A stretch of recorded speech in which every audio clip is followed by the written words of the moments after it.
I've cheated twice in my life. Once on a boyfriend, once on a husband. I never planned to cheat. I never started talking to these two misters out of an intent to stray. I'm monogamous by nature, and when my needs are met, I can barely look at other men. Hi, I'm Maria, and I'm 30 years old. The first wrong choice I made was marrying my ex-husband, Anthony. Looking back, I set myself up for failure, but it seemed like the right choice at the right time. I loved him for his potential. I thought marriage would change him, that our wedding vows would turn him suddenly more affectionate, passionate, and communicative. He'd be more complimentary. He'd desire and want me as I thought all husbands should want their wives. But we would have been better as friends. We could make each other laugh, but too much time together always left me wanting and us fighting. I felt excluded from his interior world, as well as undesired and unattractive. He'd turned down my advances, rarely complimented me, and often didn't want me to touch him, even if it was just to cuddle on the couch. I voiced my needs many times throughout our years together. He told me things like, "There's no point in complimenting you because enough is never enough." To be fair, he was right. I was wanting him to be an entirely different person. I didn't marry him for him as him. I married him for him as I hoped he would become. For years, I got my emotional needs through close relationships with other women. I met often with them for coffee, dinners, chatted with them on the phone whenever I had a spare minute. When Anthony came home from work, I gave him the space he snapped at me that he needed and convinced myself that our relationship was normal. At least we make each other laugh, I told myself, even though we, less and less frequently over the years, had those special moments together. I was never able to get my touch needs met, though. Touch is a well-documented human need. It can lower blood pressure and stress levels, as well as boost moods and immune systems. Shortly after our 6th year of marriage, I discovered that Anthony had secretly been on drugs for our entire relationship. To prevent me from knowing about his addiction, he had built a wall between us. The wall between us didn't come down just after I discovered his drug addiction and he supposedly got honest. He lied to me about secret purchases he made on a credit card in just his name. In the end, it wasn't the skin hunger that led me to have an emotional affair on Anthony. It was my desire for a level of intimacy and vulnerability that we were never able to have in our marriage. And I later discovered he had embezzled from his employer.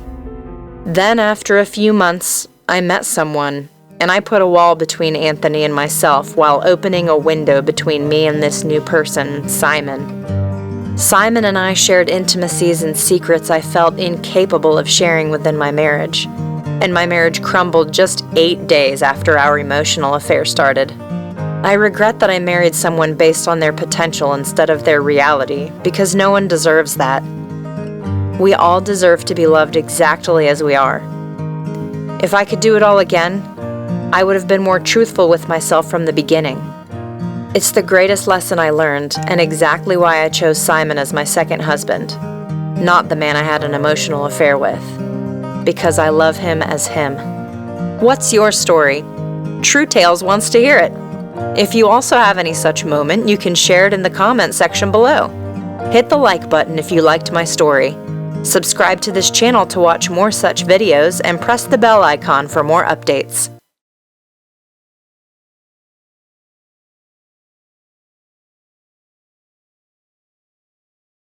My name is Jazz. I'm 25 years old and I work with an IT group of company in Sydney. The name of my company boss is James. He called us up for a meeting at the conference room. We were all there and the boss' son would preside over meeting. His name is William. He was so adorable and handsome. He was tall and fair and has blue eyes.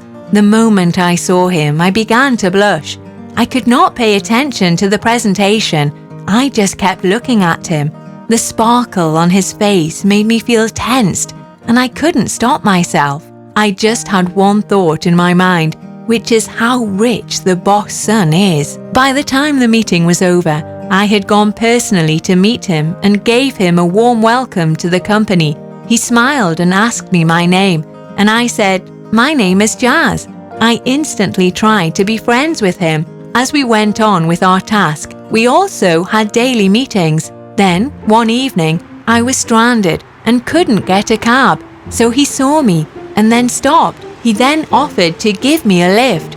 I could not stop myself.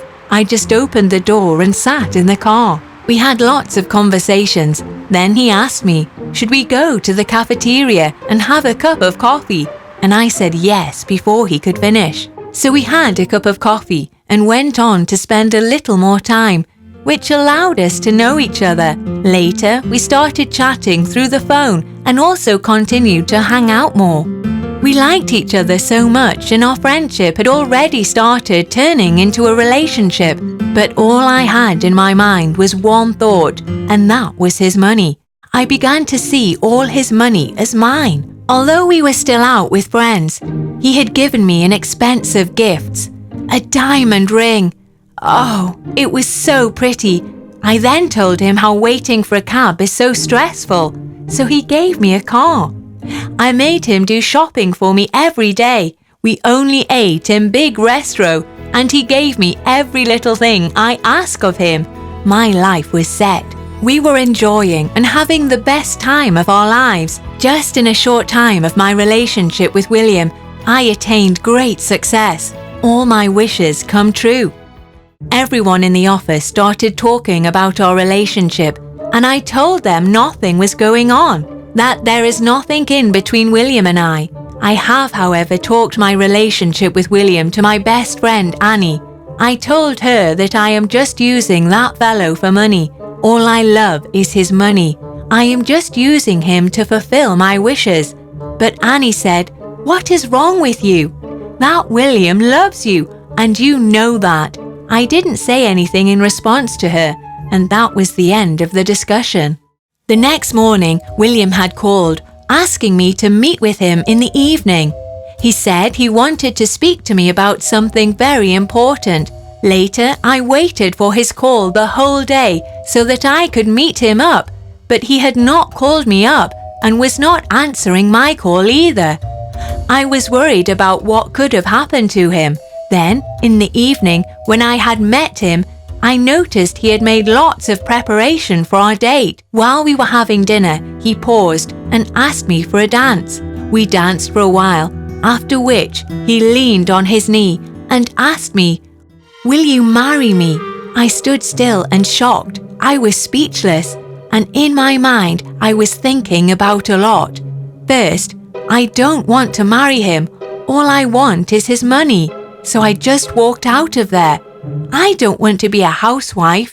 The entire moment was just like a dramatic daily soap opera. He wanted to talk with me, but things were already going out of my way. Unfortunately, my best friend Annie told William everything. She told him all I have shared with her. William was very upset with me. He called me and said it was going to be the last time, and said that he would never want to see my face again. He said he had never seen such woman as selfish as me, and that he hates me so much. If you also have such experiences in the past, you can share it in the comment section below. Hit the like button if you liked my story. Subscribe to this channel to watch more such videos, and press the bell icon for more updates.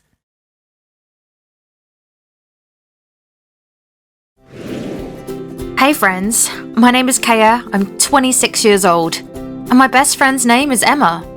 We are the same age. Emma and I were the best of buddies right from boarding school up to college. We had many friends, but our friendship was really special. We could always count on each other.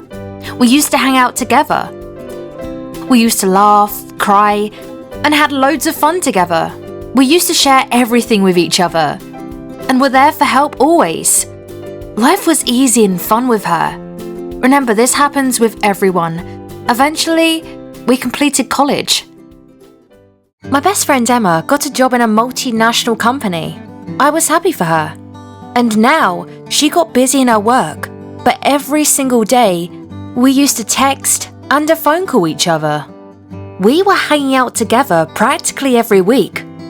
Although after joining her work, she was giving less time to our friendship every time she had some or the other reasons to not responding. But when this started happening often, I realized she is ignoring me. She used to always want to hang out with me, but suddenly she gets busy. Whenever I used to call her up, she had her excuses ready, like she wanted to focus on her career and all.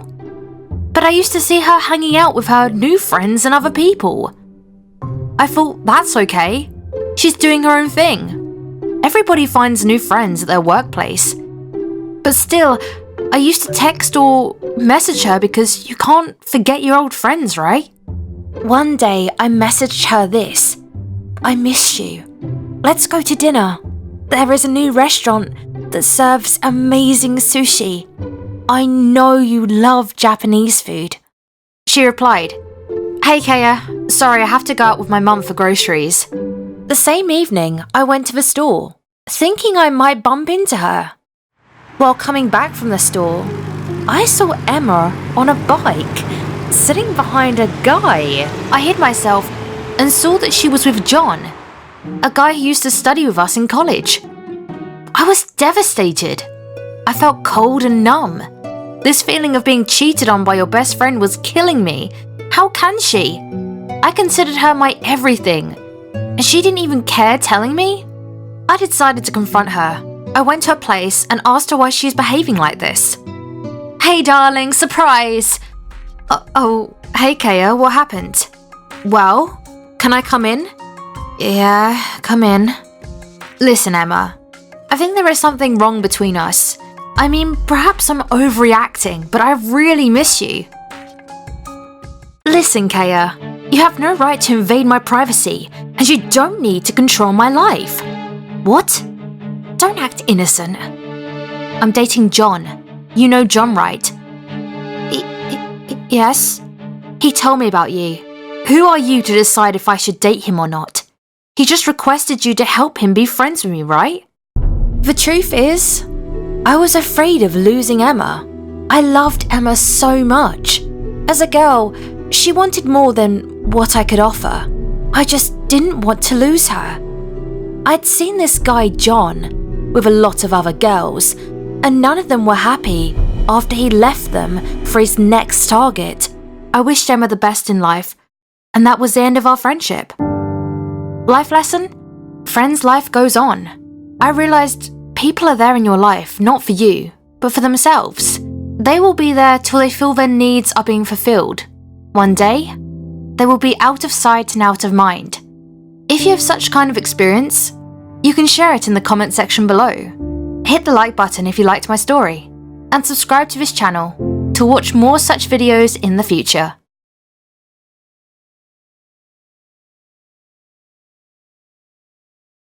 Hi, I'm Harry. Twice the experience of my relationship went bad.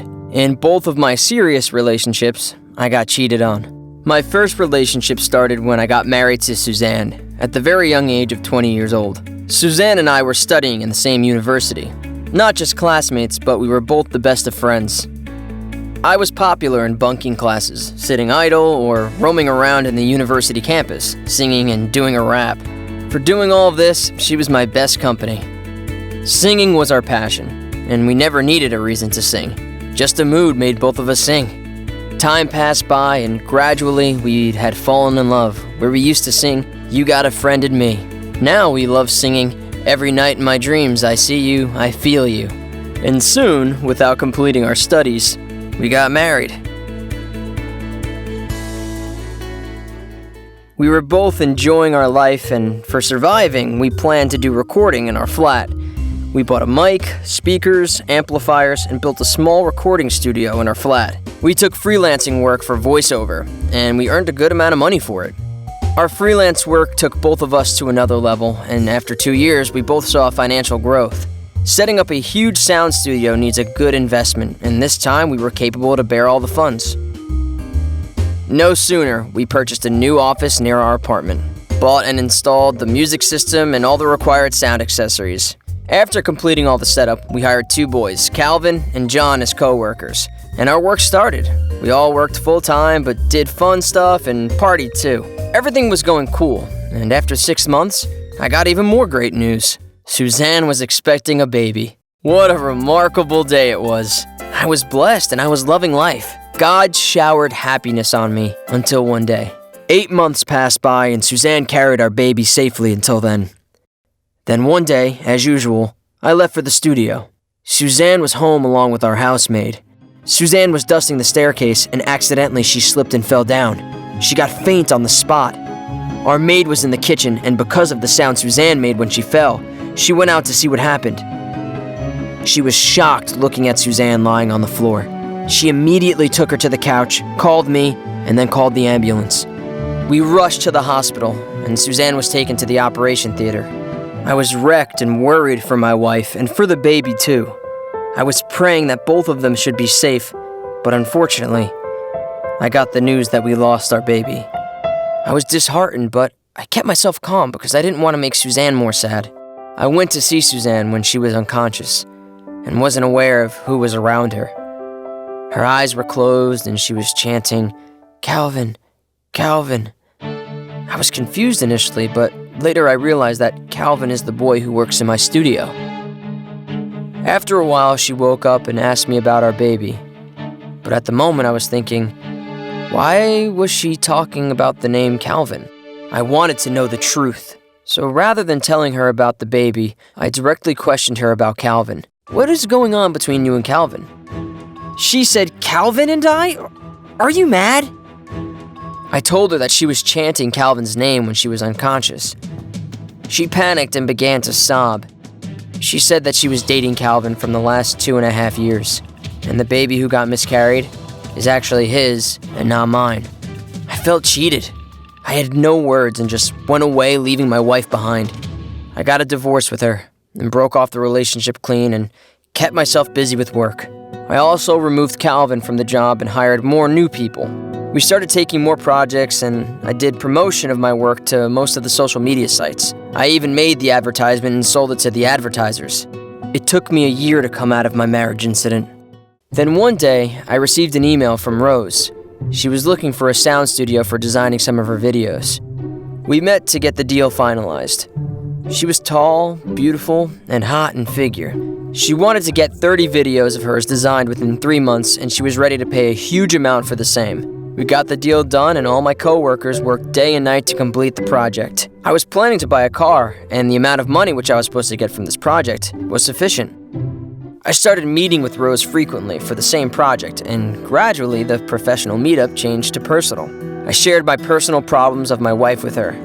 We started hanging around often and soon started dating each other. I was enjoying her company a lot.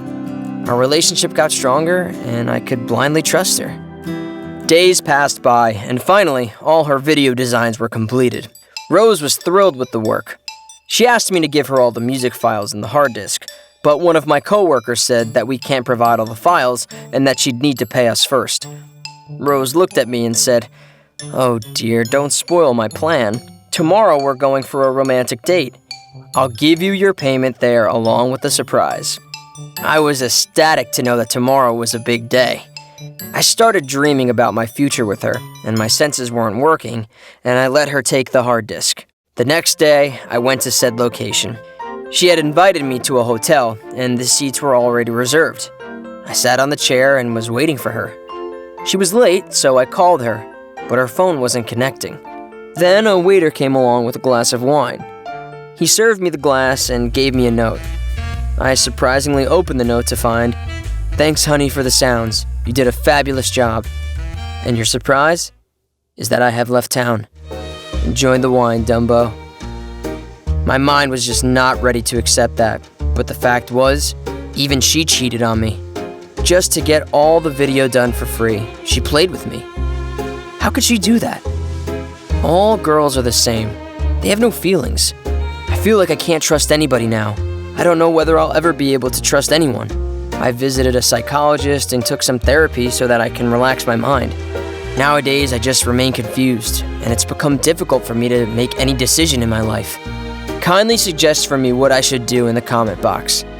If you've also had an experience in the past or any suggestions which will be helpful for me, then kindly share it in the comment section below. Subscribe to this channel to watch more such videos in the future.